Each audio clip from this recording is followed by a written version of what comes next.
আসসালামু আলাইকুম। অনেকদিন পরে আবার লাইভে আসলাম। আমার আজকের কথার মূল বিষয়টা হচ্ছে আহ, সেনাবাহিনী। অফকোর্স আমাকে আবার একটা গ্রুপ, মানে এনটি সেনাবাহিনী বলে একটা অপপ্রচার করার চেষ্টা করতেছেন।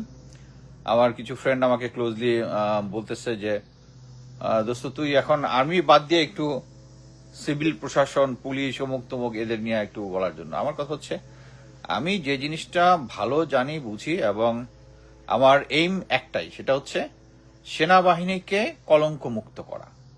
সেনাবাহিনী কলঙ্কমুক্ত করা, আহ, সেই আগের সিচুয়েশনে ফেরত যাওয়া। বাংলাদেশ আর্মিতে যে আহ, সুনামের সাথে যে কাজ করত, জাতীয় এবং আন্তর্জাতিক পর্যায়ে সে জায়গায় নিয়ে যাওয়া, এবং যাদের হাতে জনগণের রক্তের দাগ আছে, গুমের হিস্ট্রি আছে, দুর্নীতি আছে, তাদেরকে আমরা এই সেনাবাহিনীতে চাই না। এই সেনাবাহিনীতে যদি তারা থাকে, তাহলে এই সেনাবাহিনী সেই আগের পুরনো ঐতিহ্য ফিরে আসবে না। আওয়ামী লীগ যেভাবে সেনাবাহিনীটাকে মানে পচিয়ে ফেলেছে, একদম পচিয়ে ফেলেছে। কিভাবে পচিয়ে ফেলেছে?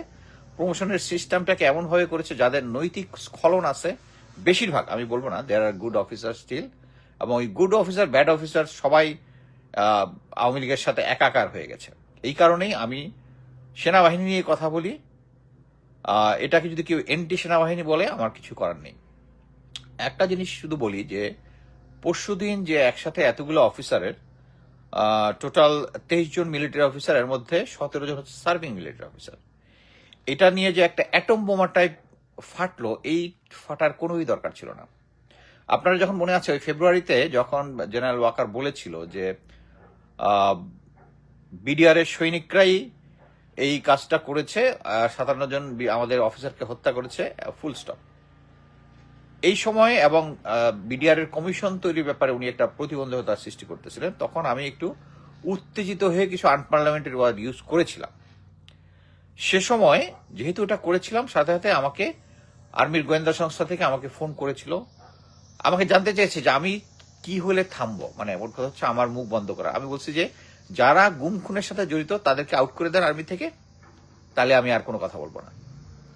সিম্পল।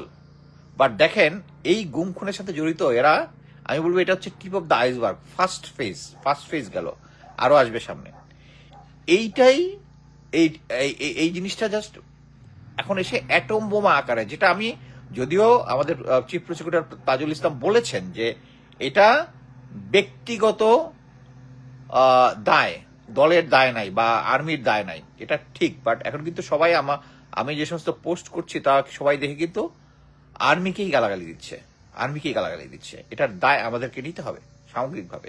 বাট যদিও আমরা বলি এটা হচ্ছে ব্যক্তির দায়, এখন আমরা বলি এটার পরে সেনাবাহিনীতে গতকালকে হয়েছিল হচ্ছে প্রমোশন বোর্ড, অফিসারদের প্রমোশন বোর্ড, এবং অফিসারদের প্রমোশন বোর্ড শেষ হয়ে আজকে সকালে হয়েছিল ফরমেশন কমান্ডার্স কনফারেন্স। এই কনফারেন্সটা শুরু হয় সকাল 10টায়। 10টার দিকে, প্রথম দিকে যেটা শুরু হয়, আর্মির বিভিন্ন প্রকিউরমেন্ট, বিভিন্ন নতুন কিছু কিছু ইন্ট্রোডিউস করা হয়, এগুলো নিয়ে যার যে প্রজেক্টগুলো ওখানে উপস্থাপন করা হয়, তারপরে জেনারেলরা মিলে একটা ডিসিশন নেয়, এরকম একটা চলতেছে। চলার পরে জেনারেল ওয়াকার নিজেই এক সময় সবাইকে বললেন যে বর্তমানে যে সেনাবাহিনীর এই যে এতজন অফিসারের নামে এইটা হচ্ছে, এটা মেনে নেওয়া যায় না, এটার ব্যাপারে আমরা কি করতে পারি এটা আলোচনা করি, এরকম টাইপের একটা কথা যখন বলল, দেন মোটামুটি অফিসাররা যারা আছে, মোটামুটি কিছু অফিসার ঝাঁপিয়ে পড়লো।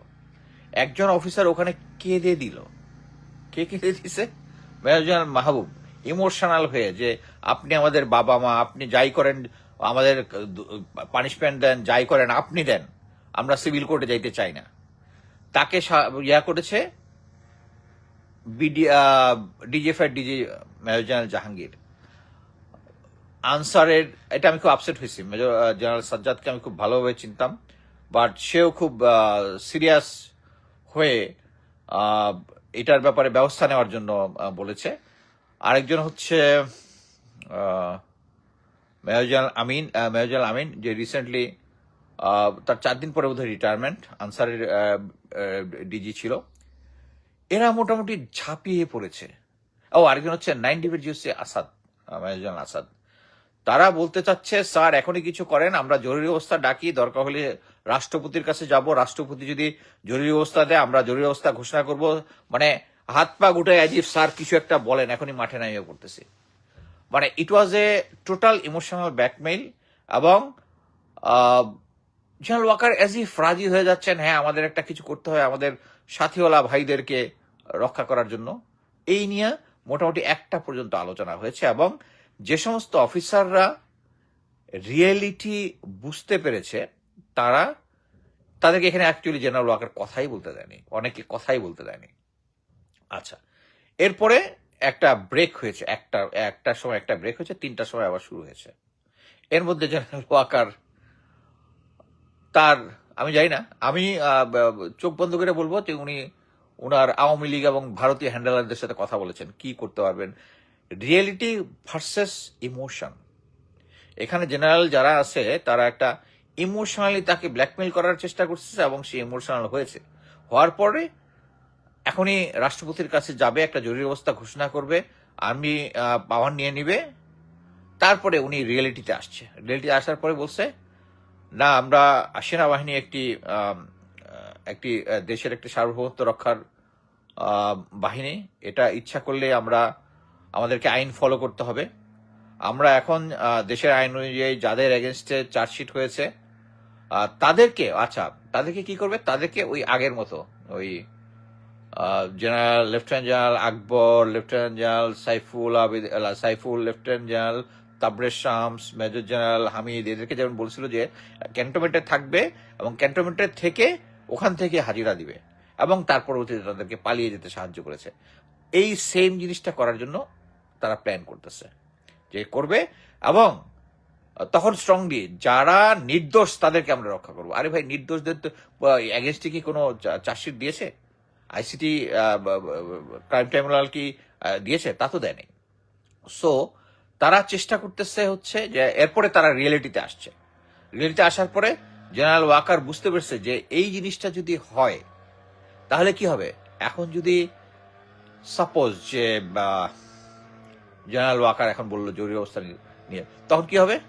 ছাত্র জনতা ক্যান্টনমেন্টের দিকে হাঁটা ধরবে, সেনাবাহিনীর সৈনিকরা ছাত্র জনতার দিকে গুলি করবে না। আগে যেভাবে বলেছিলাম 5ই আগস্টের আগে সেম জিনিসটা বলতেছে, তারা গুলি করবে না, জনগণের দিকে গুলি করবে না। তখন কি একটা ইন্টারনাল ক্রাইসিস হবে। আমি আজকে জাস্ট চ্যাট জিবিতে জিজ্ঞেস করতেছিলাম যে এই পৃথিবীতে যুদ্ধ ছাড়া নিজ দেশের লোক, নিজ দেশের সেনাবাহিনী 30 জনের মতো, 20 থেকে 30 জনের মতো অ্যারেস্ট করেছে।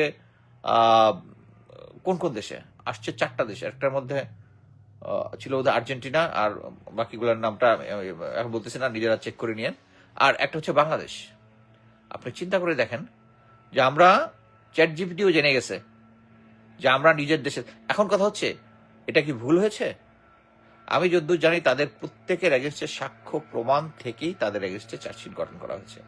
যদি জেনারেল ওয়াকার, ওই যে তখন বলছিলাম যে এই যারা গুম খুন করেছে তাদের রক্তের দাগ, তাদের দায় কেন সেনাবাহিনী নিবে?